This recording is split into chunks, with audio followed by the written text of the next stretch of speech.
The third KLM Queen of the Skies in my collection. Let's take a look at the City of Seoul.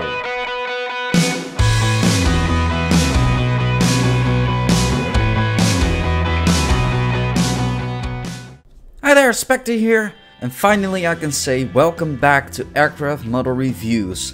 It's been a while. I've been very busy with some school assignments and I've had a lot of technical difficulties, but now I have some free time on my hands. I got new equipment, so I'm back in action. Anyway, without further ado, today we are going to take a look at the Queen of the Skies from KLM, the Bravo Foxtrot Sierra, also known as the City of Seoul. And when we start at the front, we can see that the cockpit windows are very nicely detailed if you ask me. We have the window wipers included. Just above the cockpit windows we have the last two letters of the registration code, which in this case are Foxtrot Sierra. And just above that we have an emergency hatch for the cockpit. Then when we move on to the side, next to the cockpit windows we have the SkyTeam logo. Underneath that we have the name of the aircraft. Further along on the fuselage we have the KLM branding. And underneath the cheat line we have the Air France KLM logo and the writing of Royal Dutch Airlines. Now we can move on to the engines, of which the 747 has 4. They've been given this greyish beige color of the former livery of KLM and they carry the KLM logo. Then at the front we can see the very nice silver leading edge, and when we look into the engines we can see the engine fan blades. Then when we move on to the back side of the engines we can see that it has been very nicely detailed as well if you ask me, and we can see the main landing gear. And a little note for the 747 models of Herpa wings, these gears are actually made out of metal, which is a good thing because they are really sturdy.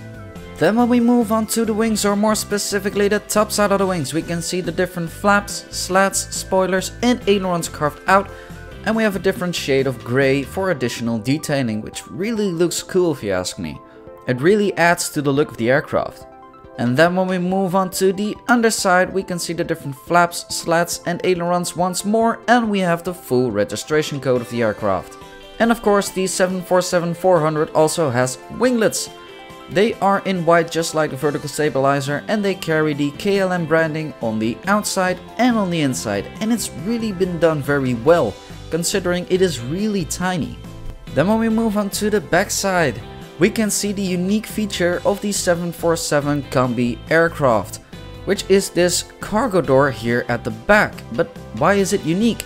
The 747 combi is actually half a passenger aircraft and half a cargo aircraft. The forward side is for passengers and the back side is for cargo on the main deck. So that's why there is a huge cargo door here at the back.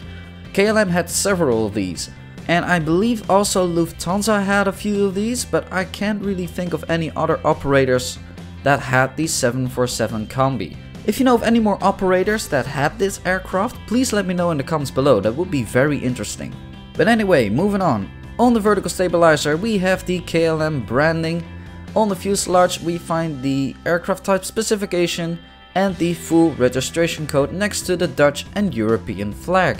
And just underneath that we have the slogan of the company, the Flying Dutchman. Then when we move to the rear we have some very nice detailing with the APU, which is important on any aircraft model if you ask me, to make them look realistic. And then last but not least, on the other side we have the doors to the cargo holds here at the back and also here at the front. Alright, so that's it for the Bravo Foxtrot Sierra, the 747 combi of KLM Royal Dutch Airlines in their former livery. And do I recommend it? Well, it should be obvious, of course I do. This is actually one of my more favorite 747s. And it's really a shame that this one actually doesn't even have its KLM logos anymore. It's sitting at Schiphol, it has been retired and is just collecting dust at the moment. But luckily we have this great model to remember this wonderful aircraft. However, it might be quite difficult to get, especially now KLM has retired these aircraft.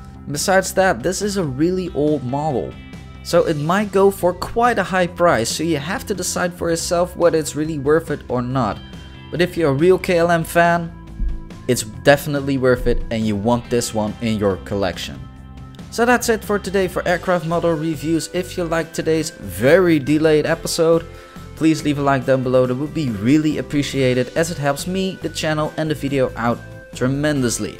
And if you don't want to miss out on the next episode, which is going to be the 4th KLM 747, you gotta hit subscribe and get those notifications on. And if you have any comments, feedback, or suggestions for future reviews, you can leave it in the comments below and I will always be happy to listen and help. Now that's it for this time, and thank you very much for watching. This is Spectre signing off, and I hope to see you next time.